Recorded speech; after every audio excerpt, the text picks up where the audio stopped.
Hello from Bug Eye Guys. This is a 1971 Saab 95 wagon. Very cool car. Let's start it up cold here so you can see how that goes. It's, of course, 4-speed column shift, so we're in neutral now. The brake is off. The key is here. And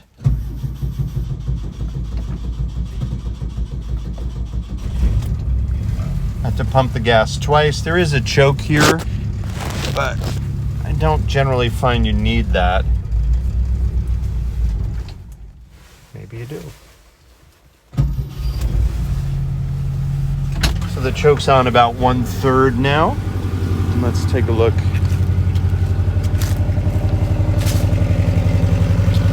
It's not smoking. It's a good strong engine. Really nice car, and let's go for a drive.